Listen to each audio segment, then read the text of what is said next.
Introduction. If you're here, it means existence wants you to be here in this form. You're not an accident, you're an incident. You're a conscious miracle of existence. Don't think this is positive thinking. This is the straightforward and simple truth. If you trust this truth, you will start experiencing life in its pinnacle. Understand, existence is trying to express itself through you. What you call your potential is nothing but the expression of existence through you. When you freely allow this, you will start realizing your infinite potential. When you start becoming the fulfillment of existence, you become flowing energy, which is what I call living enlightenment. Living enlightenment is living with the flowing energy of existence, in synchronicity with its miraculous happenings. When you live this way, you will find there is no personal barrier, no emotional baggage, nothing that holds you back in life. Life flows continuously like a river, carrying bliss and fulfillment every moment. In this book, you will find deeper truths and powerful techniques to tide over personal barriers and resolve emotional conflicts. You will also find truths that demystify your relevance in this vast cosmos, so you start moving in a higher plane of consciousness. This book is for anyone who wishes to live a fulfilling life. It reveals the secret of self, existence, and the world. It is for every individual to start experiencing the ultimate purpose of taking human birth on planet Earth. It is meant to give the experience of 1. Shakti, the energy to understand and change whatever you need to change in life. 2. Buddhi, the intelligence to understand and accept whatever you don't need to change in life. 3. Yukti, the clarity to understand and realize that however much you change, whatever you see as reality is itself a continuously changing dream. Okay, now you're seeing this. And 4th, bhakti, the devotion, the feeling of deep connection to that which is unchanging, eternal, and ultimate. And now we go on the second page. 5th is mukti, the ultimate liberation into living enlightenment when all these fours are integrated. By Paramahamsa Nithyanada. You are your emotions. Okay, flow in love, living enlightenment is expressing overflowing love towards all. All right, now we move on to chapter 1. Okay, this is Living Enlightenment chapter 1. Psychology explains that thoughts arise in the brain and emotions from the heart. Irrespectively of where they arise from, thoughts and emotions are inseparable. Ancient scriptures say that thoughts create us, so do emotions. We become what our emotions are. Managing our emotions is crucial to transforming our lives. Sorry about that. What is love? Well, here we go. Whenever we look at something, the first thing we do is calculate what we can get from it. Isn't that true? It can be a person or an object. That doesn't matter.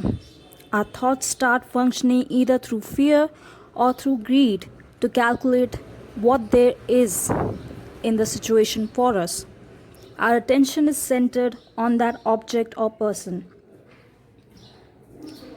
It is possible to turn our attention towards our own inner space and ask, what can I contribute? What can I add? How can I enrich others? If the process is only to ask, what can I get out of it? Then it is driven by lust. If the process asks, how can I enrich it? It is driven by love. Lust is an energy that demands. Love is an energy that gives. Remember, guys, this is very important. I'm gonna put it up here. Okay, I'm gonna repeat it again because this is brilliant. Lust is an energy that demands. Love is an energy that gives. To tell you honestly, it is very difficult to define love exactly. Mere words cannot express it precisely. I'm trying to use few words here and there so that some word will click within you. Love is an intense experience in one's inner space. Many of us think that love is a choice. We think experience and expression of love are a choice. We think that if we want to, we can handle love. Otherwise, we can let it go. No, it's not a choice as we think. It is a basic necessity of life. When I say life, I don't mean just breathing and staying alive. I mean being alive at the innermost being level, as a life consciousness. If you can express love, if you can experience love, that is the only way of being alive as a consciousness. If you don't experience and express love, you may inhale and exhale, but you can't say you are a live being. There are so many animals, plants, and other things that breathe day in and day out. You will continue to exist like them. That's all. A small story. A disciple asked a Zen master, an enlightened master, speak. Does an enlightened master speak? The master said, no, an enlightened person never speaks. Only a person who doesn't know enlightenment speaks. Then the disciple asked, does an enlightened master keep quiet? Okay.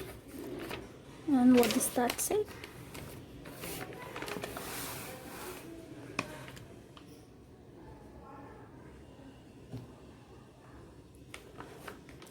Okay, I'll read it to you. Whether it is energy, time, talent, or pleasure, only when you are overflowing can you really share it. The master said no. An enlightened master never keeps quiet. If he keeps quiet, then he is not enlightened. The disciple was puzzled. He asked, you say he neither speaks nor keeps quiet. What does he do? The master replied, he sings. His being sings. He neither speaks nor keeps quiet. His very being sings. Love is the ultimate experience of a human being. When the experience happens, we will not be able to possess the experience. Only the experience will possess us. That is what the master means. When the experience possesses us, whatever we do will be like a beautiful song. Any word that comes out will be poetry. Our being will be so light, we will simply float. Our walking will be a dance. Our body language will radiate grace. Our expressions will be of great service to humanity. All human beings are born as loving beings. A newborn baby radiates causeless love. Does she know anyone around her at birth? No, her energy is causeless love. As we grow, society instills fear and greed in us, and we orient our love based on greed and fear. There is no longer causeless love. It is love with a reason. It becomes suffocating. We start feeling other emotions like jealousy, fear, and anger. We experience only love with a cause, a reason. But with a little awareness and awakening, it is possible to reclaim our original love. Okay. Love cannot be created. Love can never be made to happen with just our logical decision. Our mental setup itself should be created in such a way that we become love and our actions speak love. Our logic should start radiating a love that is beyond logic. When real love happens in us, we will not even be aware that we are loving. Only others will be aware that we are radiating love. When real love happens, we overflow with so much energy that we will have the courage to share whatever we have with others. We get tremendous confidence because we know it has happened in us. Whether it is energy, time, talent, or pleasure, only when we are overflowing can we really share it. Similarly, love happens only naturally, never through compulsion. If we try to create love, it will be like forcing open the petals of a flower to make it bloom. Can it be called flowering? No. Love is a flower that blossoms deep within your being and sends out a sweet fragrance that we share with others. Love heals 5 types of restlessness. The word love is loaded with so many different meanings, interpretations, and commentaries. First, let us leave out the ideas of selfless and spiritual love. Let us first consider normal, simple love with all its possessiveness, jealousy, and all the side effects it causes. Even that love can do a lot of good for the body and mind. Later, we will discuss selfless spiritual love or mature love. The other day, I was reading an article in a magazine. The title was Live Forever. I was amazed to read it. It gave 11 techniques to extend your life by at least 20 years and was supported by statistics and survey reports. All the 11 techniques were related to love. It said that even caring for a pet animal releases a hormone in us that allows us to live at ease with our body. If caring for our pet animals does so much, surely caring for the husband or for the wife will do a lot more. The article also spoke of how people die early if they're single or widowers and how life is extended with love. It also spoke of how chances of getting cancer or depression are less when you have love in your life. Even what we call ordinary love, simple infatuation, that can do miracles for our body and mind, can do miracles for our body and mind. It can give us a deep feeling of healing and well-being. According to Tantra, 5 types of restlessness can happen in a person, and all of these can be healed by ordinary love, by the simple caring for one another. Once again, I'm not speaking of spiritual love or devotion or selfless love. That comes later. A small story. A schoolboy fell in love with a girl from his own grade. One day he was kidnapped by an extremist group and sent to a camp across the border for training. A few months later, he came back to his homeland to spread terror. He entered his village to find that the family of his beloved was killed by terrorists. He met the girl and they started talking. She told him how much she hated what was happening and begged him to stop what he was doing. She told him she would marry him only if he surrendered to the authorities.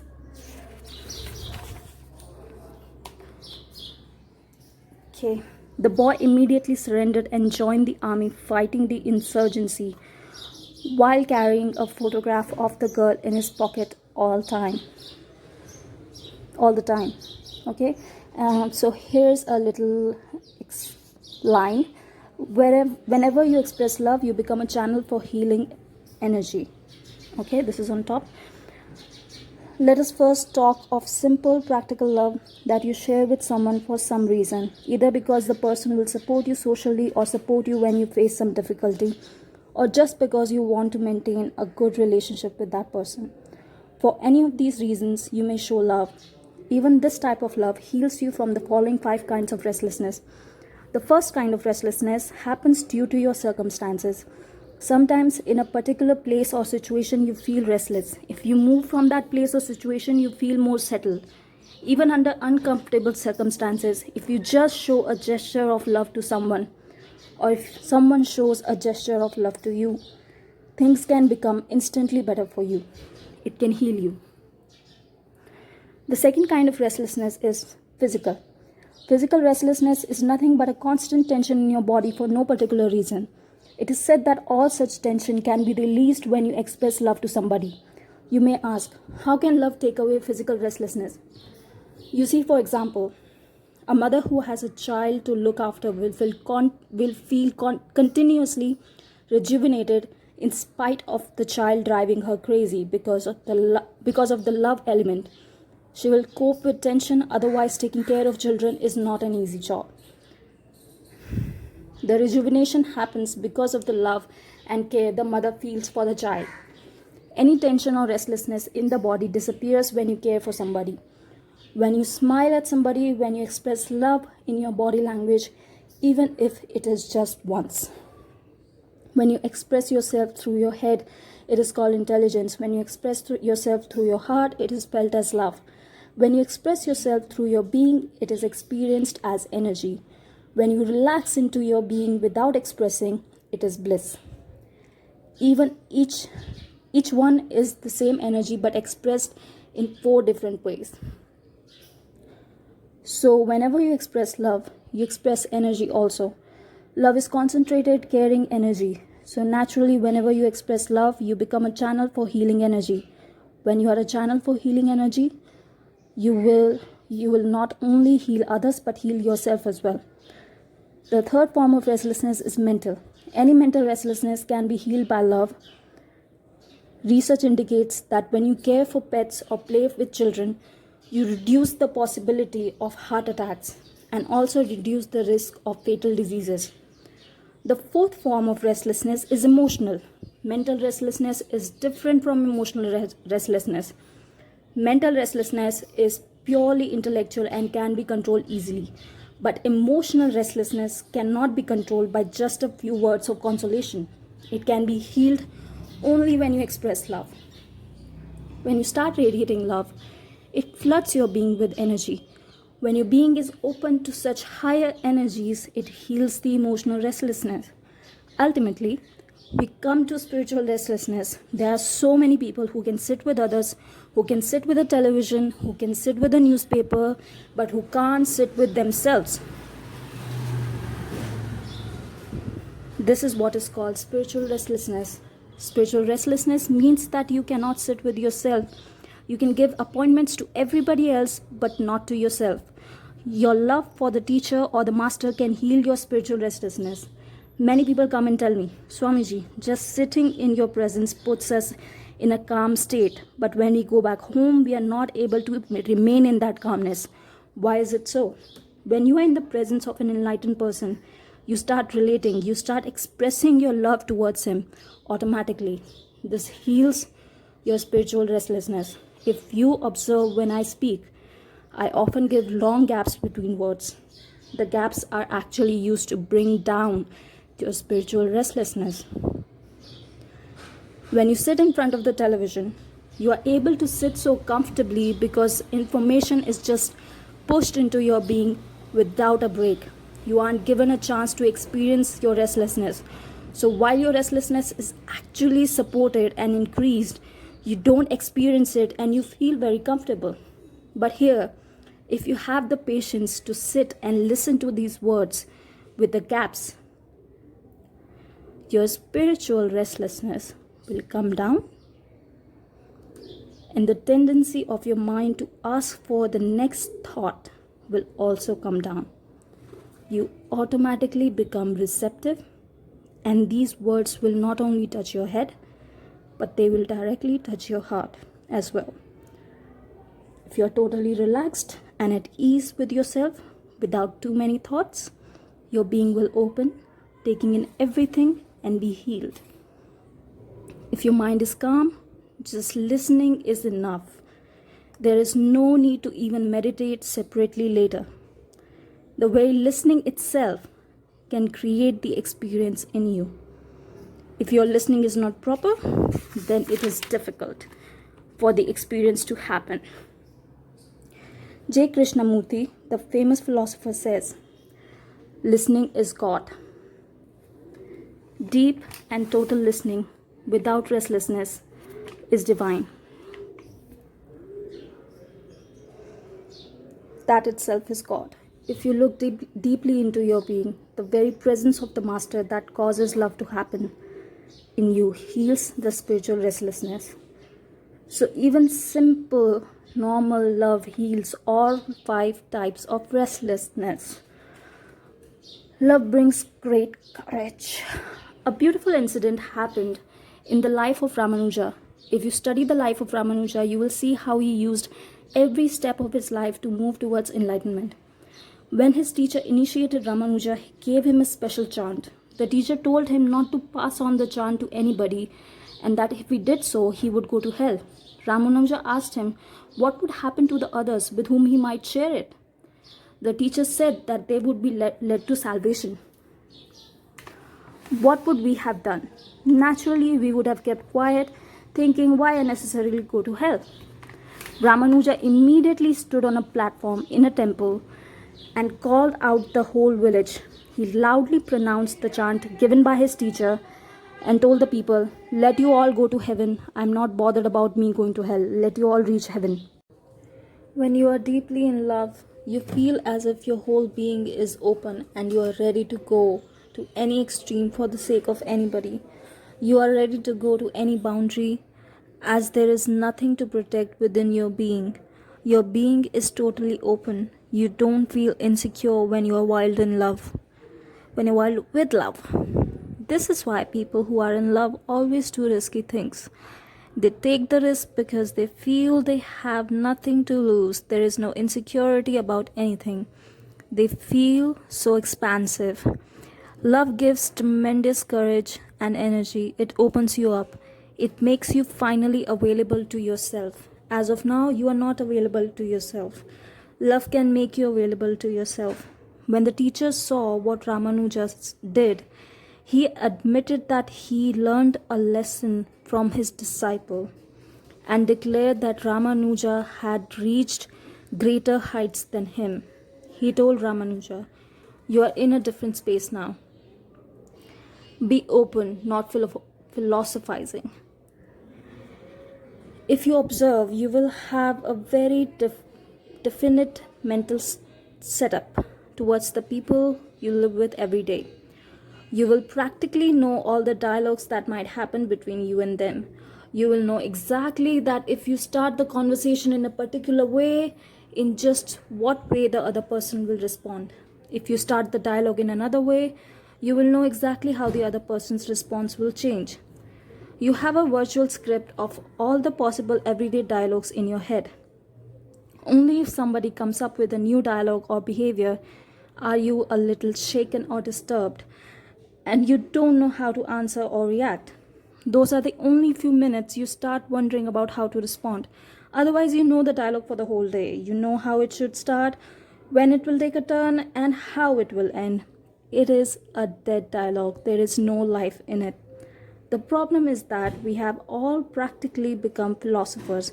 We don't understand that life is not philosophy. It is spontaneous flowing energy. It is new every moment. Philosophy is all about repeating the same old things in different ways. That's all.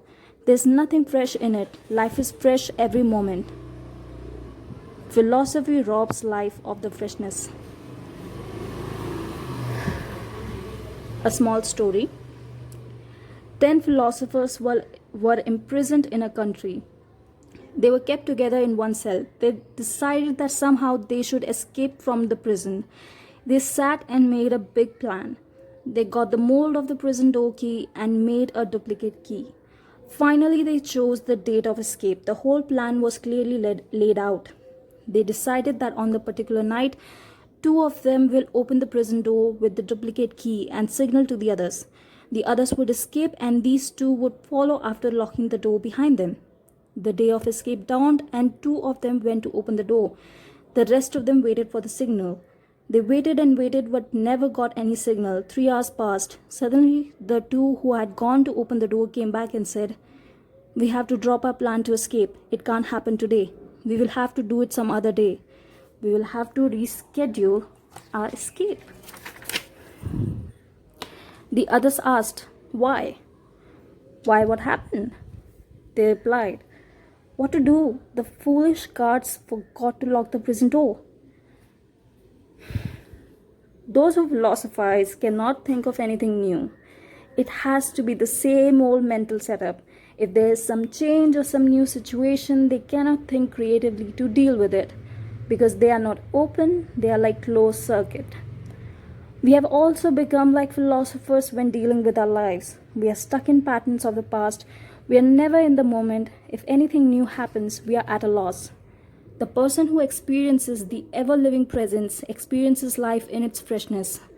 He is also the one who is open and available. He constantly experiences the oneness with everything around him. Understand, being open means respecting everything as equal to you. It means considering each other as equal being and open to change. It means considering each other as equal and being open to change. Available means that you are clear that the source of everything in the universe is existence and that you are available to it every moment. That is the meaning of being available. It is recognizing the profundity of existence of which all things are part. If you are open and available, you are no more a philosopher. You are ready to open up to life with love. With philosophy, you have fixed ideas. You become very assertive. When you are too assertive, you can't love. Assertion is an aggressiveness that does not allow love to come in. When you are too sure and filled with preconceived ideas, then where is this space for love to enter? Love needs beautiful space in order to blossom. With philosophy, there is no room for love to settle in its existential state. If you really want to experience the taste of nectar, can you experience it through just a set of ideas about it? No. You need to taste the nectar yourself. Give it some space, allow it to fill you, and settle in its existential state. Only then you will know its taste. In the same way, you experience love. Just a few ideas alone will not help you. You need to allow it to grow in its existential state in your inner space. Then you will know it. Allow it to happen in your heart, not in your head. Decide to be with the heart. Then it will grow and happen. What was once a failure within the head can become a success within the heart. Love is really a success of the heart that every individual should experience. It is easy to stay in the head. It is, after all, a mundane and familiar intellect. It requires courage to come down to the heart, because the heart is nothing familiar. Everything is fresh, because with the heart nothing is familiar, everything is fresh. At the head level, you have a solid identity and familiar patterns. At the heart level, there is no identity, no pattern. It is an open space. To enter into it, you need tremendous courage. That is why love is fearsome for many people. It is an unfamiliar zone. With the head, there's comfortable familiarity. Ego disconnects, love connects. Okay, and there's another quote over here. Love is really a success of the heart that every individual should experience. And the second quote is, love is being in the flow with existence, to be totally with it. Okay, let's get back to ego disconnects, love connects. If the cosmos is a grand ocean, we are all part of it.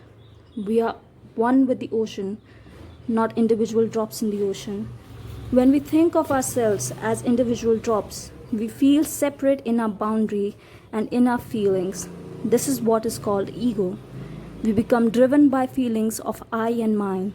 As long as this separation remains, we never experience the energy of the ocean, that is love. We can never experience that causeless and surging love. As long as we remain a drop in the ocean, we say no to life. We neither love nor trust. We don't feel blissful either, because bliss is possible only for those who know how to love and trust. It happens only to those who know how to feel part of the ocean. Bliss is possible only when our heart says yes. When the no completely disappears from our being. No is darkness, yes is light. No is ego, yes is egolessness. No is the way of the unconscious person. Yes is the way of the awakened one. All the conflict, all the suffering in our life is because of our saying no. No is a fight, a war with existence. Yes is love, peace with existence. Yes is a deep accord with the totality of who we are, the ocean. Bliss is another name for that accord, that harmony. The way to be in bliss is to dissolve into the ocean, not to be a drop but to merge with the ocean. To be a drop is to be with the ego. The ego is the root of all misery. When the ego is absent, bliss reaches us from every nook and corner of the ocean of existence, as if it were just waiting for the ego to disappear. Ego is a closed state of consciousness. All the windows and doors are closed. Life itself becomes insulated and encapsulated. Our ego surrounds us like a capsule. Okay, our life itself becomes insulated and encapsulated.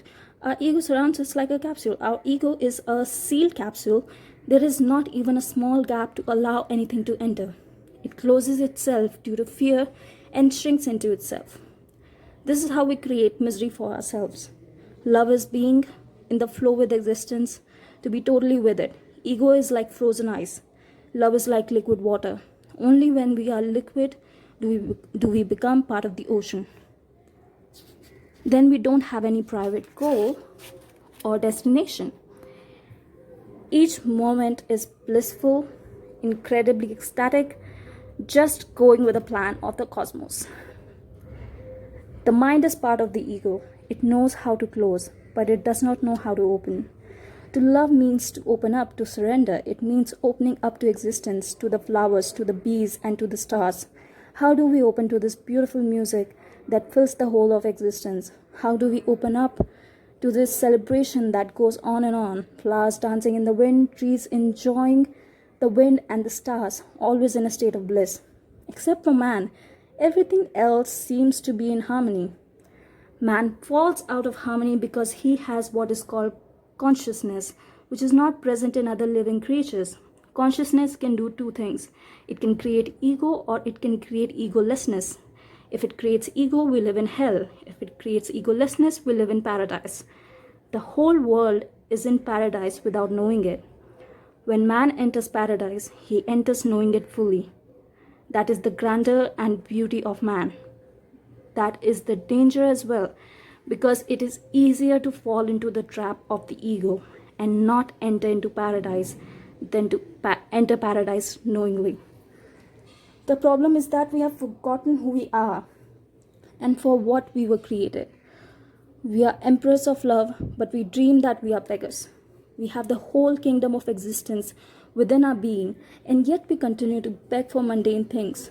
We keep collecting mundane things, not knowing that we have infinite, inexhaustible treasures within our being. We are oceans, yet we are thirsty because we have become disconnected from our own selves. No matter how disconnected we are, no matter how much we have forgotten and how long we have forgotten, it can be remembered in a single moment and we can become connected immediately. Love is the connector. Bliss arises from love. Love is the poetry that connects you back to existence. Love is that sword that slays the ego and merges you with the ocean. When the heart is full of love, your whole life is transformed from prose to poetry, from noise to music, and from discord to harmony. It is such sheer joy to simply exist. Just to be is enough. But we need to be sensitive to feel joy of being. We need to grow feelers. The feelers are what we call love. Love feels the joy of just being. When you grow the feelers of love, life is no longer made of independent thoughts, but becomes a continuous feeling. Then the ego starts to dissolve. Once we have moved from thinking to feeling, there's only one more step. That is from feeling to being. That is very simple. The first step is difficult, to move from thinking to feeling. The ego has trained the mind to think so much, that's why. The second step comes almost automatically. There's nothing we need to do for it to happen. From feeling to being, the distance is nothing at all. It can happen at any moment. The poet can become the mystic at any moment. He's almost there. The real problem is how to get out of our thinking and get more and more into feeling. Just follow the heart. Just love more, that's all. Feel more, enjoy more, so that you can feed your heart. Watch the sunrise, sunset, clouds, rainbows, birds, flowers, animals, rocks, and people, and watch them with awareness. Look into their eyes. Existence is so multidimensional. Look into every dimension like a poet. Praise it, feel it, be ecstatic. Expand your consciousness and experience every single detail of existence with love. Slowly, the ego will lose its hold and disappear. The only barrier to love is fear. When things start happening, we become fearful because with love, we enter into a merger. This threatens the very basis of our ego. Ego is separateness, while love is a merger. The fear we feel is nothing but the fear of dissolving ego. Let the fear be there. It will hang around for a while. If we simply ignore it, the ego will leave us. It is a great day when fear of losing the ego leaves us. From then on, growth becomes simple, easy, and spontaneous. Then we are not, only love is. Be a lover every moment. Encounter any situation in life with deep love. Soon you will become pure love. Whether it is a person or your work or a passerby or God or anything, just encounter it with deep love for love's sake. If you are a painter, just be completely in love with painting. If you are a dancer, be completely in love with dancing. If you are working with your computer, treat it with utmost love and become lost in it. Just be completely sincere and completely in love every moment. If you are painting and at the same time thinking about which gallery to put up the painting in or how much to sell it for, then be very clear, you are not lost in love.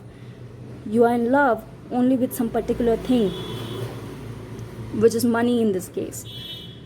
If you're dancing while calculating what you will get once you finish the dance, then be very clear, you're not lost in love.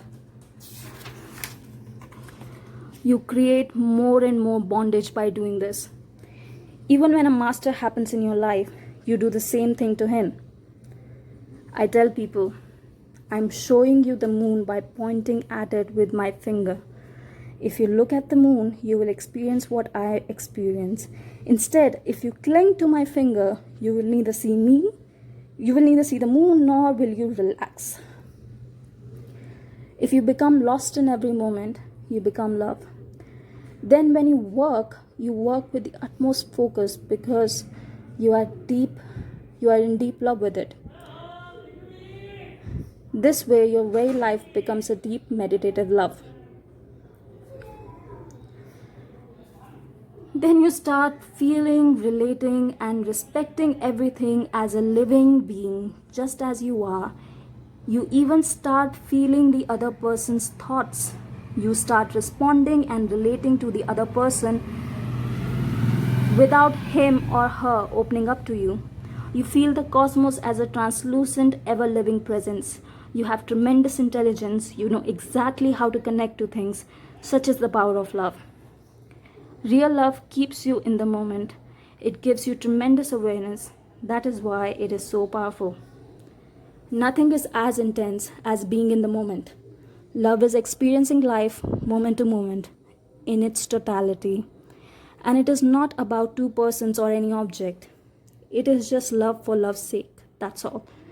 If you get a glimpse of real love experienced in the moment, you can nurture it within you and make it grow to fill your whole being and life. That spark is enough. Then you become a wonderful creator because love energy is also creative energy. That is why poets express such creativity. They lose themselves in love and become blissful creators. Out of the freshness of the moment, that creativity happens. The Sufi mystic Jalaluddin Rumi says, wherever you are, whatever your condition is, always try to be a lover. The whole of existence is in a deep romance with itself. You are part of it. So it is your nature to be a lover every moment. Only by being that can you experience the real fulfillment of your original nature. Love yourself first. The big problem today is that most people don't love themselves. Society never teaches that it is possible to love ourselves. Understand that unless you love yourself, you cannot possibly love another person. Only when you lose yourself to yourself can you lose yourself to others. We are taught that we can only love even ourselves if we have a reason. If we perform well, we love ourselves. If we fail, we hate ourselves. We apply the same logic to others. We love them only because of something, never without a cause or a reason. When you don't love yourself, you become cynical and negative towards life. When you were alone in your mother's womb, you were completely loving and blissful. In your aloneness in the womb, you experienced your loving self.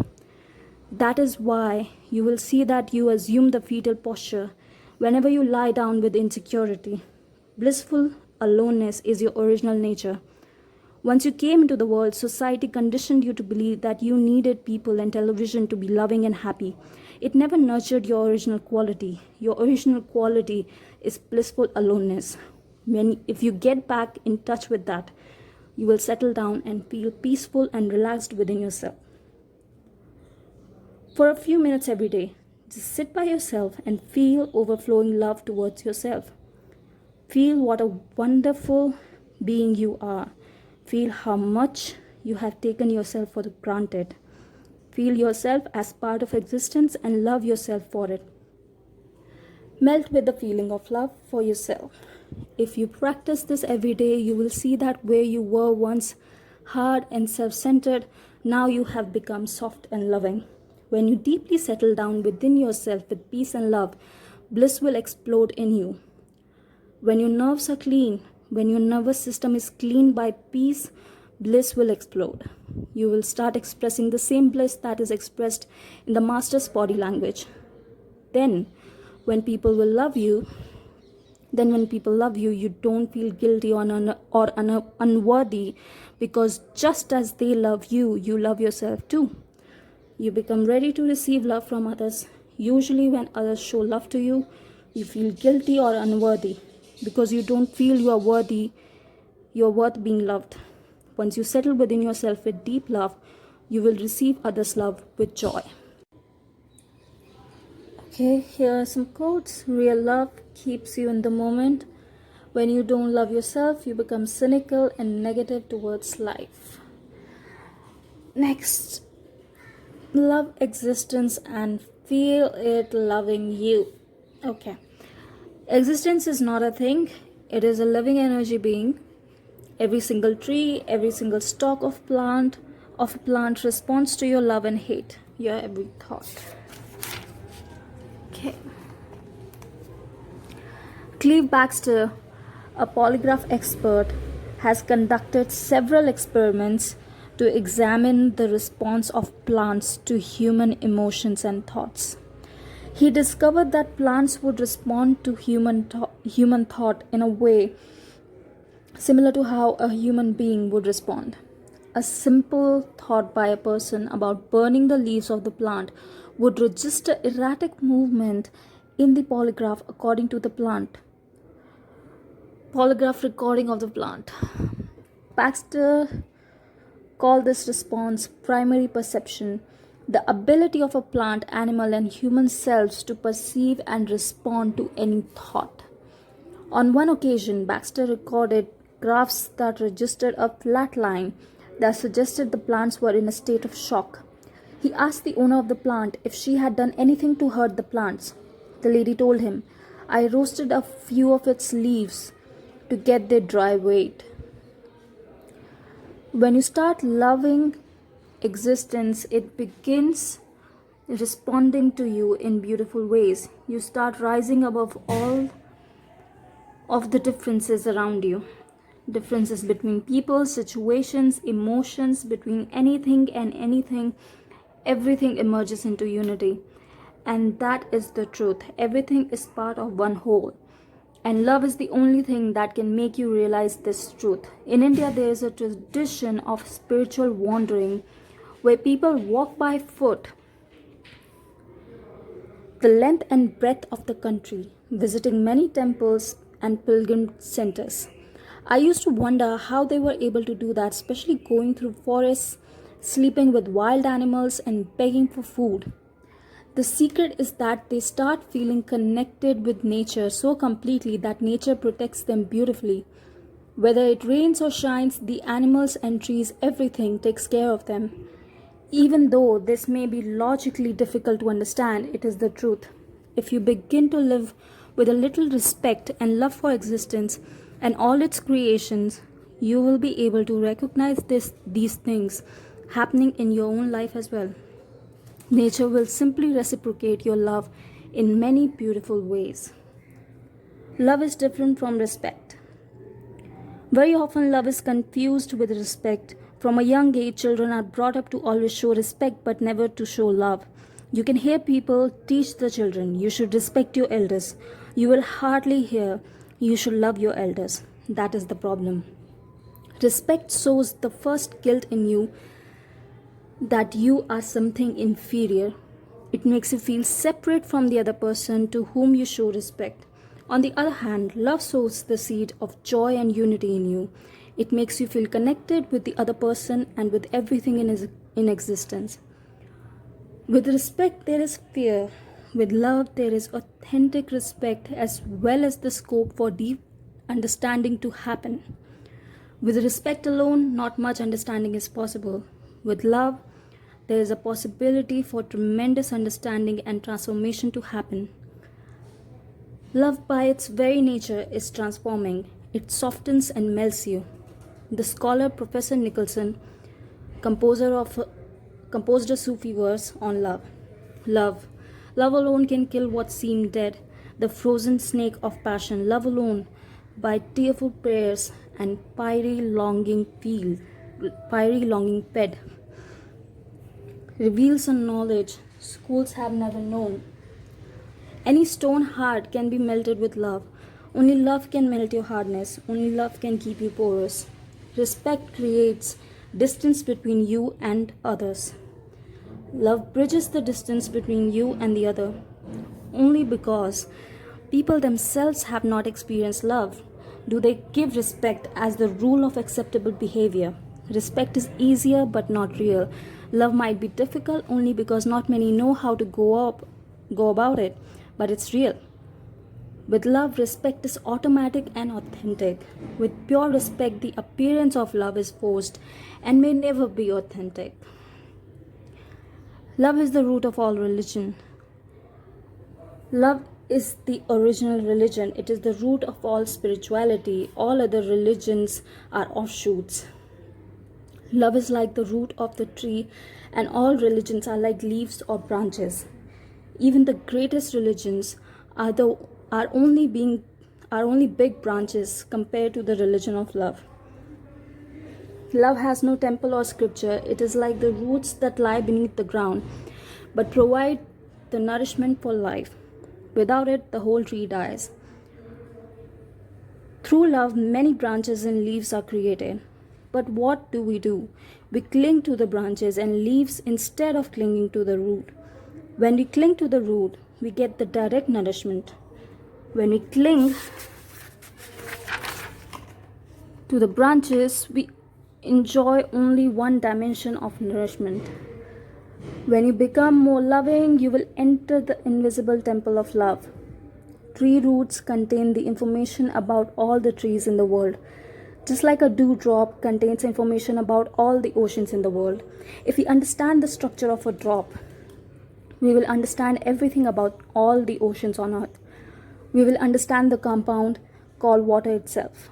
Water anywhere cannot be anything other than its chemical composition. That composition is ingrained in the smallest particle, and that is the dewdrop.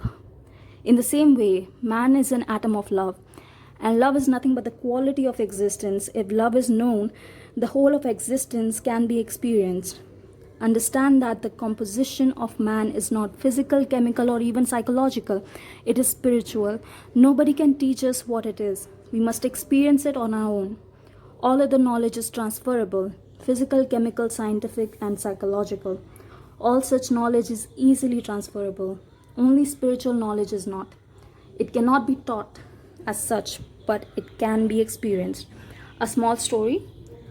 One day a master asked his disciples how they could tell when the night had ended and the day had begun. One of them said, "When you can look in the distance and tell whether the animal is a cow or a horse." The master said no. Another disciple said, "When you can look at a tree in the distance and tell if it's a pine tree or a mango tree." The master said no. They asked the master, "Then what is it, master?" The master replied, "When you can look into the face of any man and recognize your brother in him. When you can look into the face of any woman and recognize your sister in her. If you cannot do this, then no matter what time of the day it is still only night time." The master can give a few hints, little hints here and there. Then we must find our own way carefully, cautiously. Love is just a hint. But if we follow love slowly, very slowly, we will be surprised that God becomes more and more of a reality. He is no longer just a thought, no longer simply an idea, but something that we can feel. The deeper we go into love, the closer we come to the feeling. The day we dissolve into love, we merge with unity. Love is the secret of all religions. In spite of this, people are lost in logic and theology. Theology is as far away from religion as anything can be. There can be no logic about God. There can only be love. God is in poetry, He is in music and in dance, but never in logic. God is not an idea that can be arrived at through logical processes. He is an interior experience, so deeply interior that one must go there absolutely alone to discover it. From time immemorial, the conclusion of many mystics has been that matter is glued together with love. An invisible force keeps atoms and molecules together. They do not fall apart because of this invisible force. Science has yet to discover this ultimate energy. It has detected a few of its manifestations, such as gravity and electricity, but these are only gross manifestations. The day that science discovers love will be the day when religion and science will commune with each other in the same language. For now, just rejoice because love is possible. Be joyful that love is your inner potential. You can rise to the ultimate heights with love. Nothing is impossible with love because love can transform itself into God. Some quotes. Love is the secret of all religions. There can be no logic about God. There can only be love. Nothing is impossible with love because love can transform itself into God. Okay. Next. 3 types of love and their integration. Many people confuse lust with love. This is one of the greatest tragedies. The person who thinks lust is love remains confined to the physical plane. He never rises higher than that. He has no idea that there is a higher plane. He remains in the basement of his house. Sex is the basement. It is not the place to live in. You can use it for other purposes, but it can't be your home. Your home is above it.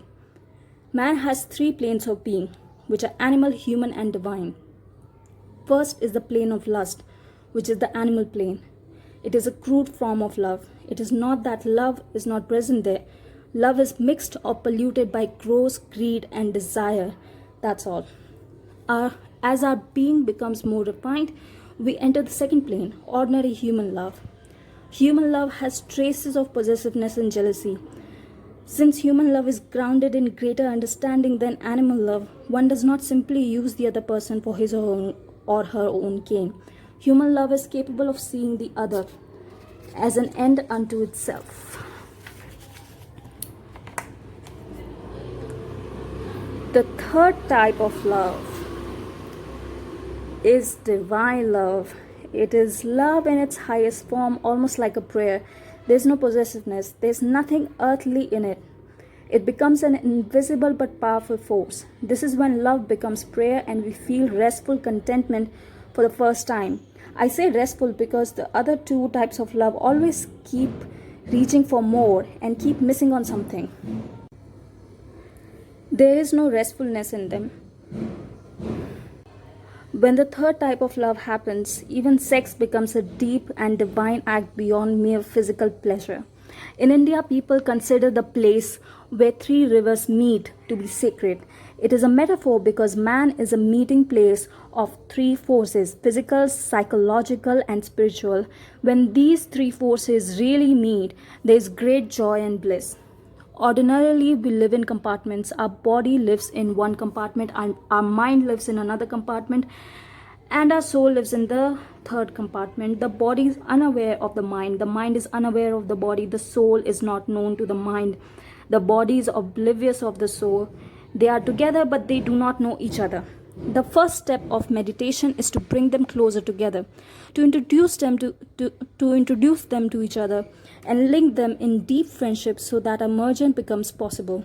When all 3 dimensions merge into one point, the 4th dimension is born. Out of the meeting of the 3, the 4th is born. The 4th is God or existence or divinity or whatever you wish to call it. The whole work of spirituality is to create an alchemy in which the body melts into the mind melts into the soul melts into the body, and the mind melts into the body. By and by, slowly, very slowly, they become one integrated phenomenon. Love is the outcome of it. Enter into causeless love. People tell me they feel such exuding love towards me. I always tell them, use that flowing love as a gateway to jump towards the whole of humanity. The love towards the master is like food. If you digest it, you become energetic and you radiate the same energy in your life. Buddha says, I live in the commune. He means don't direct your attention towards me. Direct your attentions towards the whole world. If the object of love is removed, then the whole world becomes the object. Then you will never enter into suffering. The first thing we need to understand is that relationships can happen causelessly without any reason. Only then will we understand that the experience of love is much more important than the object of love. You must have at least one relationship in your life that exists for no reason. If you don't have such a relationship, be very clear. Even if you have money, deep down you are still poor. From today onwards, start relating with someone for no reason. There should be no monetary or physical benefit from the relationship. If you experience causeless love once, after that, if the money is shared, if the body is shared, it is okay. The quality is totally different. I'm not against money or against marriage. I'm not against the physical relationship. But if it becomes the center of your life, you're missing something very important. That is what I want to convey here. You miss a major dimension or energy center of your being. I'm reminded of a small story. There was a blind girl who hated herself because she was blind. She hated everyone except her boyfriend. The girl told her boyfriend that if she could only see the world, she would marry him. A few days later, her doctor told her that someone donated a pair of eyes to her. She underwent the surgery and she opened her eyes to see everything, including her boyfriend. Her boyfriend asked her, now that you can see, will you marry me? The girl was shocked when she saw that her boyfriend was blind. She said, I'm sorry, but I can't marry you because you're blind. Her boyfriend walked away sadly. He told her just one thing, just take care of my eyes, dear. That is why it is said that you have to create your being. You have to awaken the center of love in you. You should have at least one relationship in your life from which you do not expect anything beyond just the relationship. You should develop one relationship in which you do not receive any utility from that relationship, be it monetary or physical comfort or name and fame. Have at least one relationship. It could be with the tree or the moon or the sun. The criterion is that you should not have any benefit from the relationship. Only then you will understand the word love. Only then the love center in you will be awakened. I always tell people, do some work for half an hour every day. That does not bring you money, name, or fame. Just for half an hour. Go to some temple or church, clean and sweep the floor, offer some service. Don't plan to become a committee member in that place. Don't think that it will fetch you good credit in a place and a place in heaven. No. Don't look any further than the work for half an hour. Than that work for half an hour.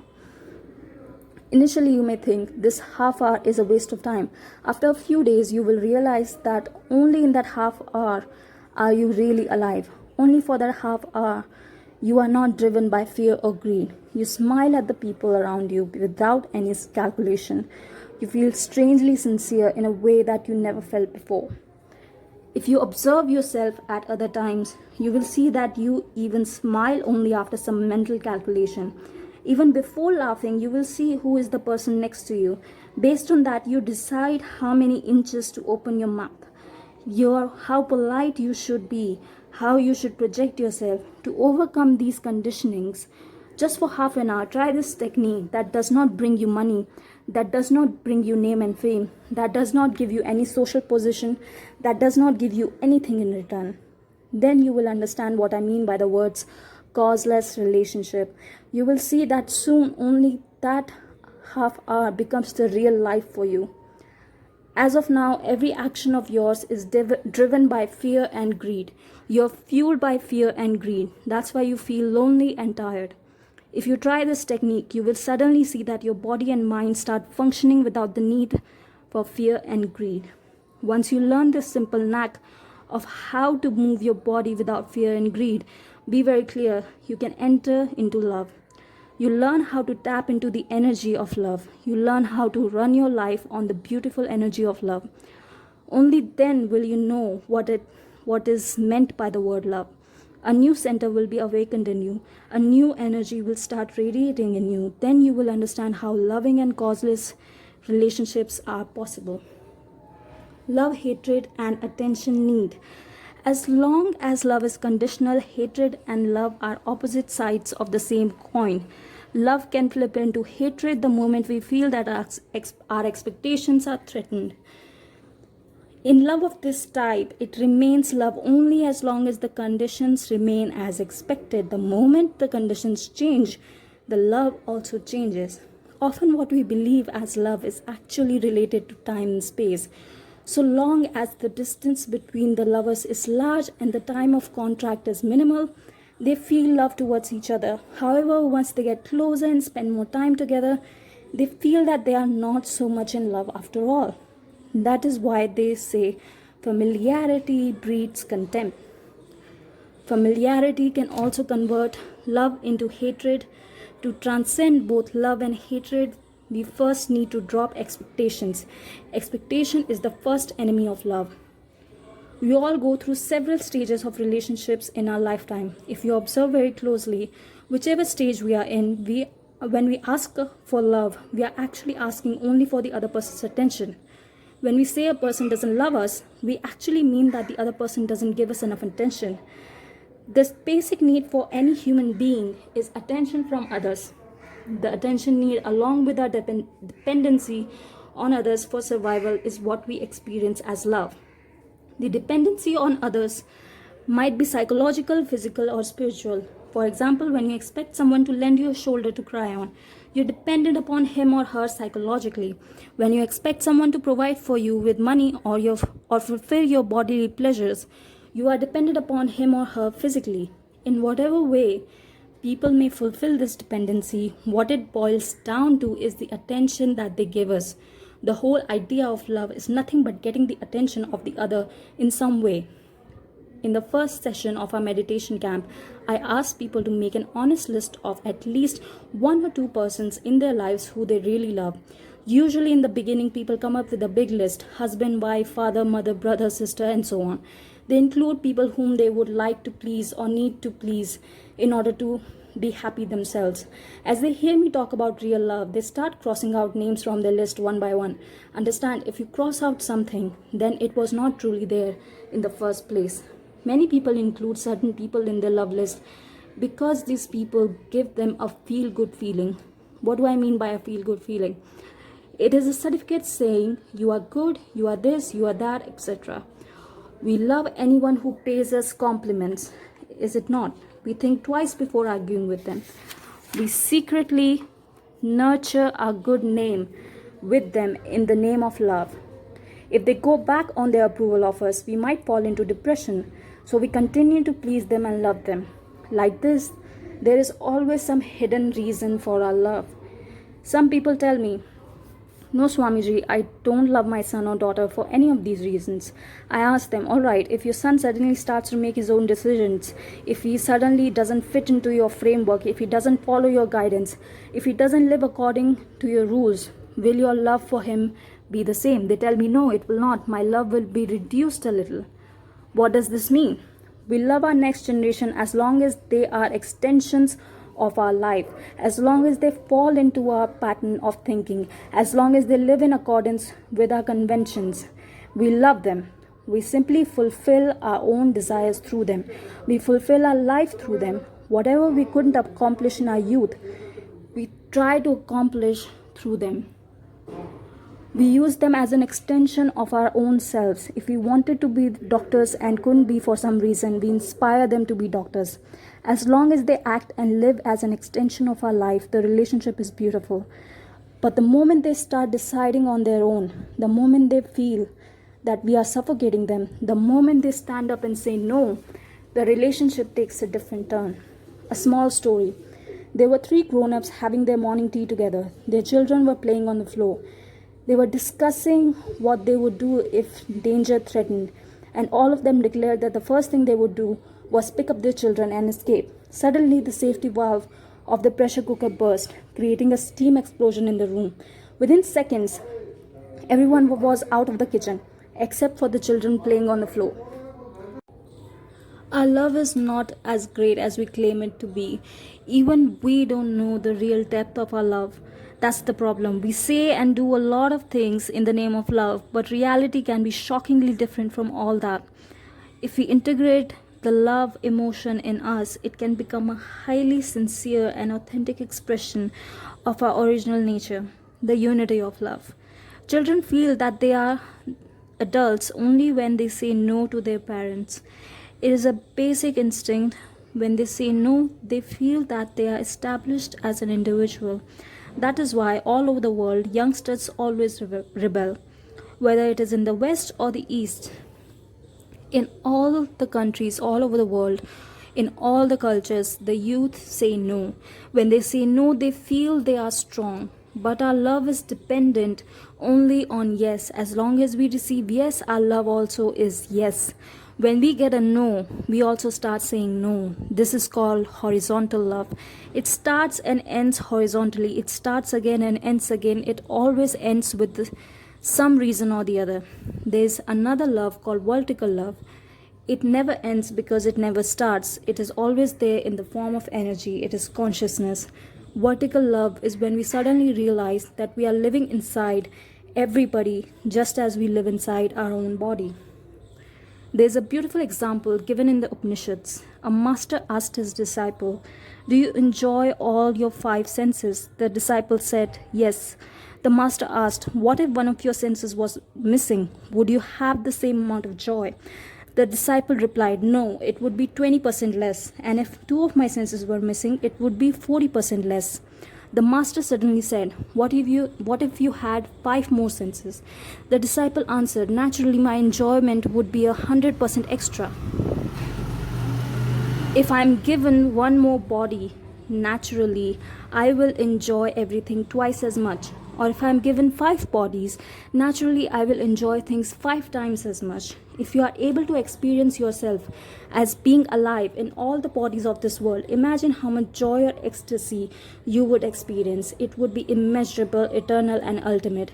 That is what enlightened people experience all the time. They experience themselves as the whole universe.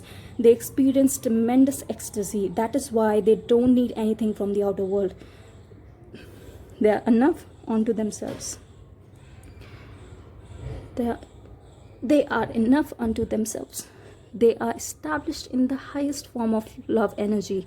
In Krishna's life, the whole happening of Ras Leela is one of causeless love. The divine love that permeates the entire universe. Ras Leela is misinterpreted by many people as Krishna having a physical relationship with the cowherd women. Understand, Krishna is a super conscious being, and Ras Leela happened when Krishna was around 8 years old. It is in no way related to any physical relationship. It was a pure and causeless spiritual happening. Radha, Krishna's beloved, was attached to Krishna, but she never really experienced pure joy. She had constant mood swings with possessiveness and jealousy. During Ras Leela, Krishna, as a superconscious being, gave her the experience of seeing him simultaneously with every single cowherd girl present there.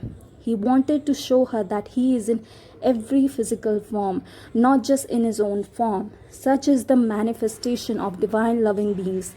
There is another beautiful poem by Jalaluddin Rumi, the Sufi mystic. He writes,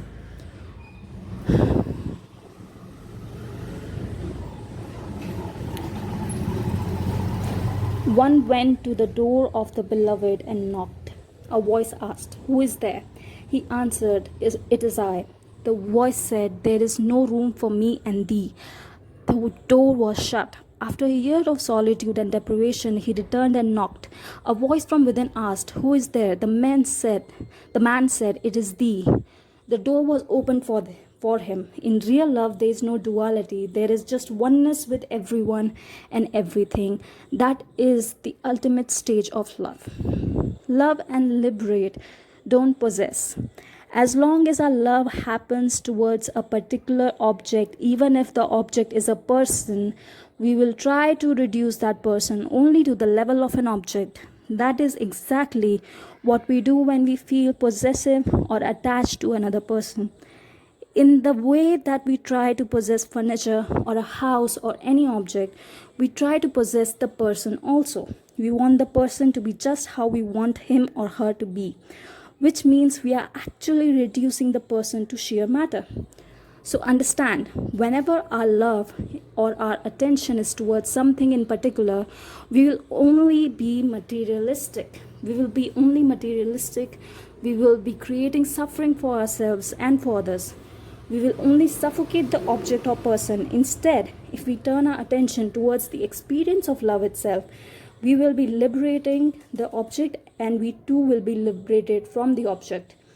This is the beauty of love, that happens just as love and not for the sake of any object. When you start possessing someone, you bind yourself also. If you are walking, holding your dog's leash, be very clear, you are also bound.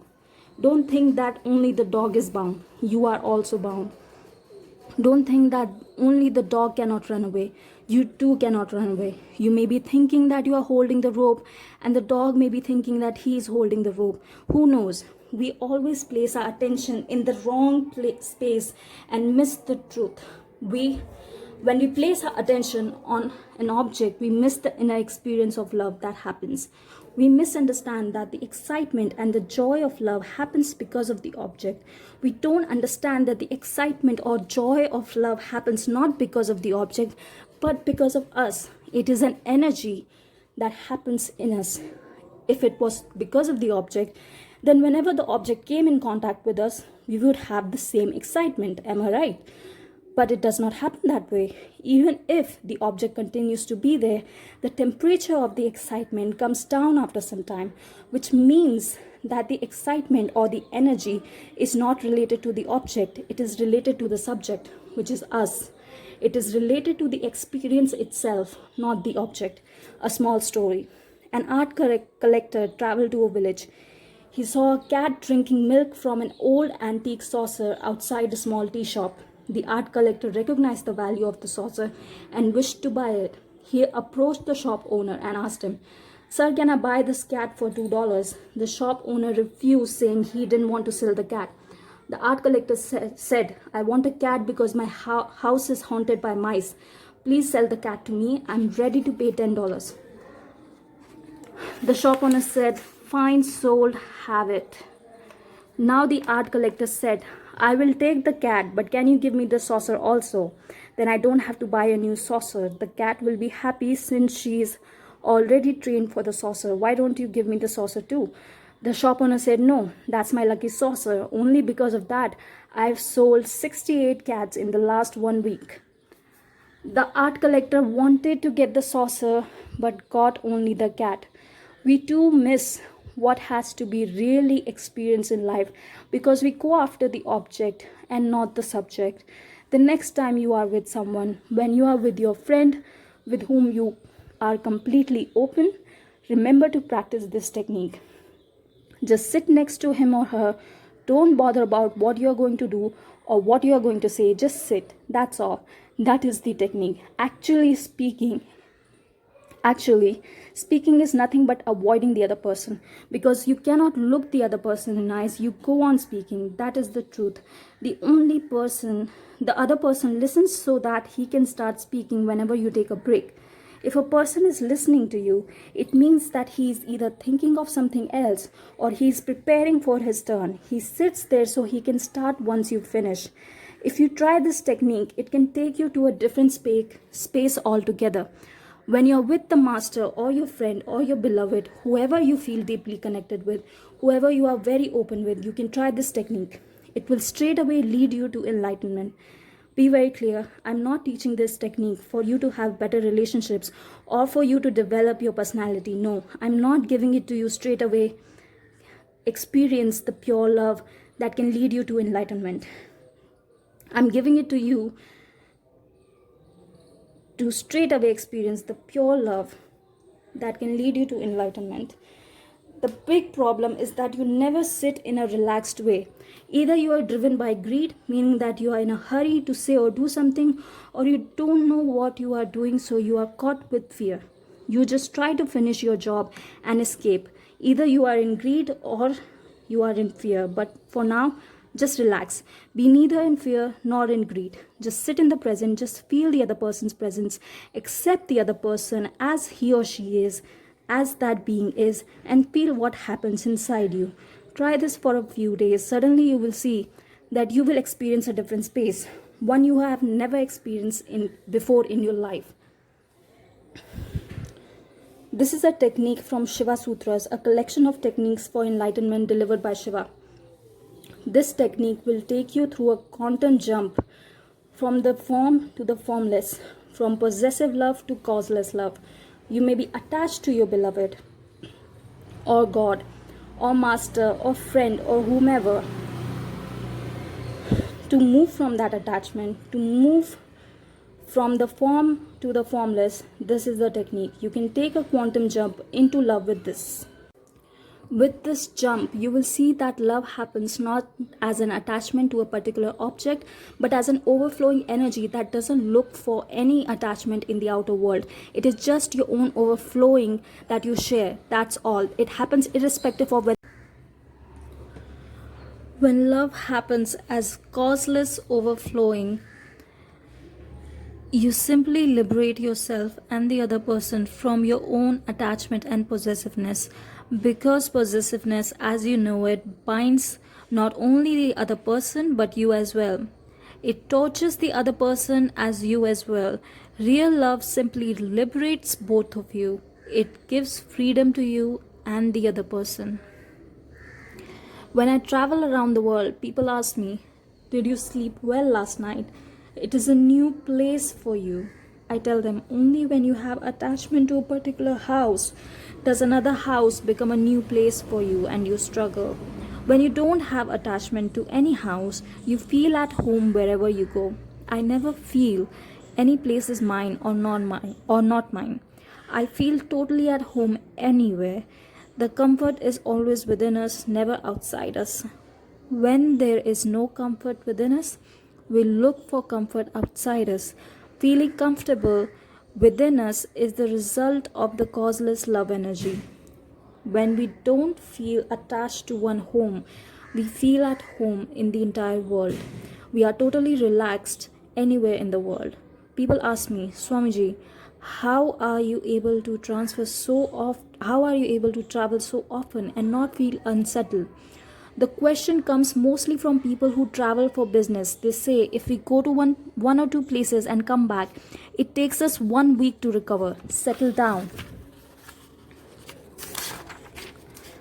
and get back into our routine and feel comfortable.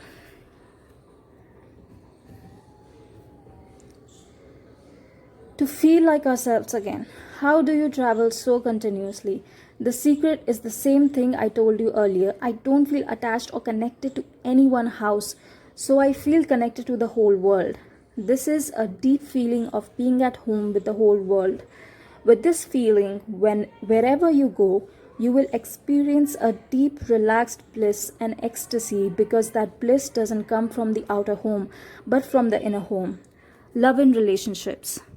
In real life, we always look to express our love towards others in some tangible way. Only if love is demonstrated in tangible form, it is considered to be love nowadays. True love is like a communion. It is a resonance between two beings. It can be felt without any expression. It doesn't need communication because it is already happening as a communion. If you really love a person, then your very body language will show it. It will be too much to express in words. You will feel that words are inadequate and will only bring down the love that you feel. But if you are using words, then somewhere the love has not really happened. When you have to speak to express love, then somewhere there is a lie in it. You are using the words just to decorate the lie. Real love liberates because it doesn't compel you to express it all the time. It just is. Real love also gives you the freedom to freely express what you want to express. You can easily express anything like disapproval or anger, and it will not be mistaken for reduced love. Not only that, with real love, there will be no domination or power play in relationships. Each person will be like a beautiful flower that has blossomed to radiate its unique fragrance. That's all. With real love, there will be no fear or insecurity either. In normal love, physical distance between two people causes a lot of insecurity and lack of trust. A small story. A young soldier went to his senior officer and said, "Sir, my friend is not yet back from the battlefield. I request permission to go out and get him." The officer said, "Permission refused. Your friend is most probably dead.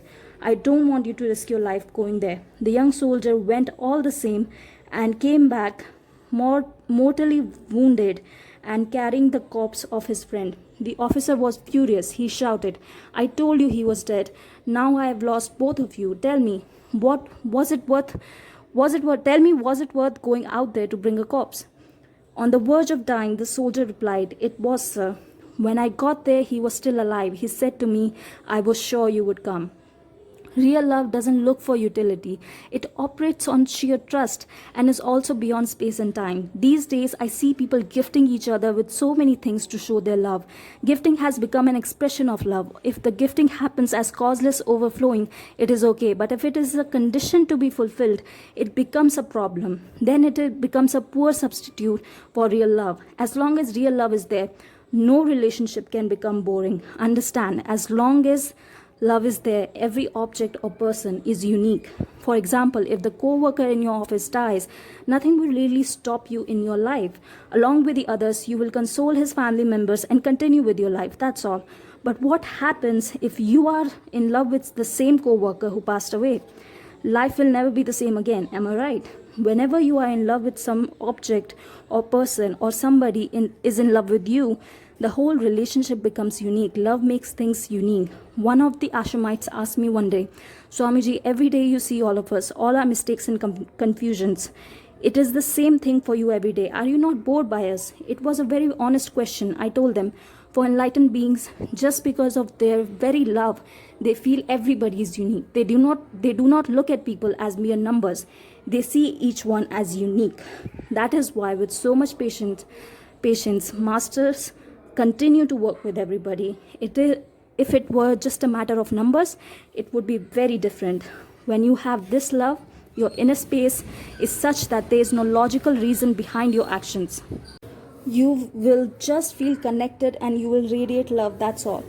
Not only that, causeless overflowing love is always total in its expression. It doesn't carry the usual delusions of greed or fear. So any person whom you love, you will love totally without any reservations. Irrespective of the way he is, you will love him. When you love this way, even if the person leaves your life, you will not grieve. When a person passes away, you grieve only because you regret not having loved him completely. You can love him completely only when your love itself is complete. It doesn't have anything to do with the other person. It doesn't matter what kind of person he is. That is the beauty of real love. It loves for the sake of love, not for the sake of the other person. If you are grieving for the loss of a person, be very clear, you are grieving because you missed loving him in totality. If you had loved him in totality, you would say goodbye to him and with complete restfulness, not with grief. You grieve only because you missed something somewhere. Even if it is your own father or husband or wife, it is the same. If you had radiated your causeless love to them when they were alive, then when they left, there would not be any regret. But if you had loved them with rationalizations, then when they left, the incompleteness of your love towards them would create a hangover, and that hangover is what you feel as grief. Meditation. Feel the love overflowing in you. Sit down comfortably by yourself and close your eyes. Focus on your heart region. Exclude everything else. Focus only on your heart. Visualize your heart as an endless reservoir from where blessings can flow.